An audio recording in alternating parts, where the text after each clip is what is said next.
Assalamualaikum warahmatullahi wabarakatuh. Halo teman-teman para pendukung setia Timnas Indonesia, apa kabar semuanya? Dimanapun teman-teman berada, semoga tetap dalam kondisi sehat selalu dan tetap dalam lindungan Allah Subhanahu wa Ta'ala, Tuhan yang Maha Kuasa, dimanapun teman-teman berada. Nah teman-teman, hari ini 32 nama pemain Timnas Indonesia telah dipanggil oleh Patrick Kluivert selaku kepala pelatih Timnas Indonesia, dan secara resmi telah diposting di akun Instagramnya PSSI. Nah, 32 nama ini dipanggil oleh Patrick untuk mengikuti pemusatan latihan di Bali. Dari 32 nama ini, tentunya nantinya ada beberapa nama yang dicoret, karena tidak semua 32 nama ini akan dibawa untuk menghadapi Cina pada tanggal 5 nanti. Yang pertama, di posisi penjaga gawang, kita semua sudah mengetahui bahwa ada kiper utama kita Martin Paes, kemudian Emil Audero, Nadeo Argawinata, dan juga Hernando Are. Dan satu lagi Reza Arya. Nah, bagi teman-teman yang mungkin belum tahu bahwa Reza Arya ini bukan pertama kali dipanggil ke timnas teman-teman. Dia pernah dipanggil di zamannya STY, namun dia belum pernah dimainkan. Atau dalam hal ini dia belum melakukan debutnya bersama Timnas Indonesia. Nah, kali ini dia diberikan kesempatan lagi oleh Patrick Kluivert untuk menunjukkan skillnya di Timnas Indonesia. Andaikan dia dikasih kesempatan untuk bisa bermain pada tanggal 5 nanti. Nah, kemudian bergeser ke depan di back. Posisi back tidak ada perubahan sesuai dengan prediksi kita bahwa pastinya tidak ada banyak perubahan di sana. Namun di posisi back ada Sayuri bersaudara yang comeback, terutama Yakob, karena Yakob kita sama-sama mengetahui bahwa performanya dia di saat di Maluku United di Liga 1 luar biasa. Dia mainnya cukup bagus dan berhasil mencetak beberapa gol untuk Maluku United. Dengan demikian, Patrick Kluivert dan tim kepelatihan memberikan kesempatan kepada dia dan saudaranya Yance Sayuri untuk bergabung lagi dengan Timnas Indonesia. Nah, semoga dengan bergabungnya mereka ini, mereka juga apa yang performa mereka di Liga 1 bisa dibawa untuk Timnas. Karena yang kita sama-sama inginkan, siapapun yang dipanggil untuk memperkuat Timnas, maka mereka harus bermain dengan hati agar bisa mengantarkan Timnas Indonesia mencapai hasil yang positif. Nah, kebalik di tengah juga tidak ada perubahan teman-teman. Nama-nama seperti Tom Haye, kemudian Marcelino, Ivar Jenner, kemudian Nathan, dan juga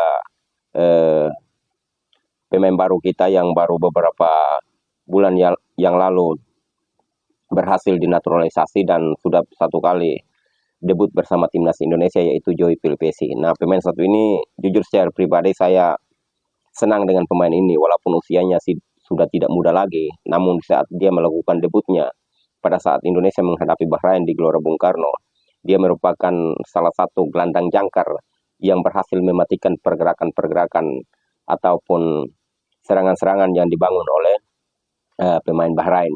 Dan bergabungnya dia kembali di timnas untuk menghadapi Cina ini, saya secara pribadi berharap agar permainannya dia di saat menghadapi Bahrain dia bisa tunjukkan lagi, bahkan lebih bagus lagi pada menghadapi Cina nanti, andaikan dia diturunkan untuk main melawan Cina pada tanggal 5 nanti. Namun kembali lagi kepada starting line up, haknya ada di Patrick Kluivert selaku kepala pelatih Timnas Indonesia. Nah, kemudian di depan semua yang dipanggil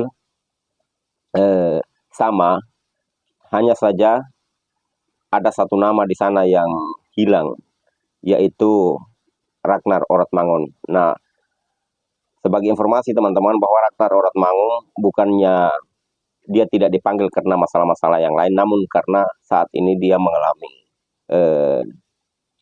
gangguan kesehatan. Dengan kata lain, dia masih sakit dan dia berusaha untuk bagaimana memulihkan kesehatannya. Dan itu langsung telah dikonfirmasi oleh kepala pelatih Patrick Kluivert dengan orangnya langsung. Maka dia belum sempat dipanggil untuk pertandingan Indonesia melawan Cina dan juga Jepang.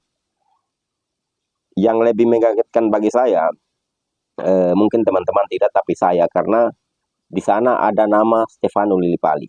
Nah, kita semua tahu bahwa Stefano Lillipali ini cukup lama sudah tidak membela timnas Indonesia. Seingat saya dia membela timnas Indonesia kurang lebih pada 2013 yang lalu, pada saat AFF waktu itu. Nah, saat ini dia diberikan kesempatan lagi diberikan kesempatan oleh Patrick Kluivert selaku pelatih timnas Indonesia untuk menunjukkan lagi taringnya sebagai salah satu striker pada zaman itu yang juga ditakutkan oleh beberapa negara ASEAN waktu Piala AFF itu, karena dia juga pada saat Piala AFF waktu itu juga gacor. Nah, mungkin dengan pantauan-pantauan yang dilakukan oleh Patrick Kluivert dan juga tim kepelatihan, maka dia diberikan kesempatan lagi untuk bergabung dengan timnas Indonesia untuk mengadakan training camp ataupun pemusatan latihan di Bali. Walaupun usianya sudah tidak muda, namun kita bisa lihat performanya di Borneo. Walaupun begitu, tapi dia masih cukup bagus sebagai seorang striker yang cukup merepotkan merepotkan posisi gawang daripada tim lawan. Nah, ini cukup menarik teman-teman. Bagi saya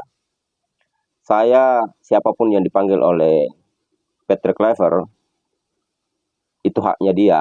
Namun dia yang lebih tahu, karena sebelum pemain-pemain dipanggil pasti dia dengan tim kepelatihannya telah memantau pemain-pemain ini, baik yang main di Eropa maupun main di Liga 1. Karena pemain kita yang lebih banyak mainnya di Eropa yang dipanggil daripada main di Liga 1.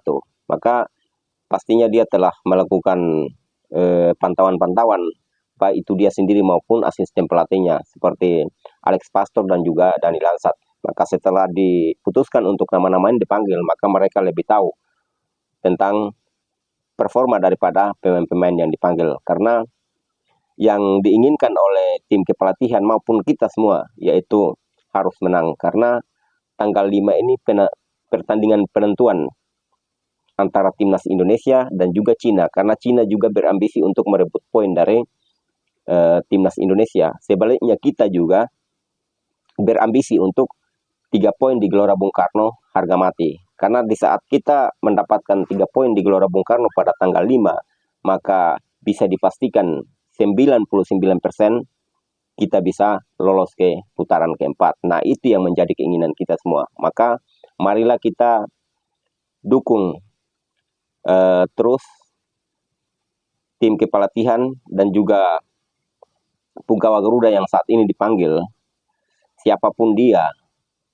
Karena kalaupun mereka sudah dipanggil, maka pastinya mereka akan memberikan apa yang mereka miliki sebagai kemampuan mereka dalam hal sepak bola. Pastinya mereka berikan itu, karena semuanya semata-mata untuk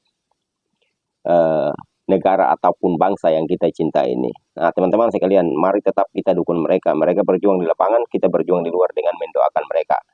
Karena keinginan kita cuma satu, yaitu ingin melihat timnas Indonesia berlaga di World Cup 2026 di Amerika, Meksiko, dan Kanada. Oke teman-teman, tetap semangat, dukung terus timnas kebanggaan kita. Semoga pada tanggal 5 Juni nanti kita bisa mencuri poin dari timnas Cina di Gelora Bung Karno. Kita Garuda.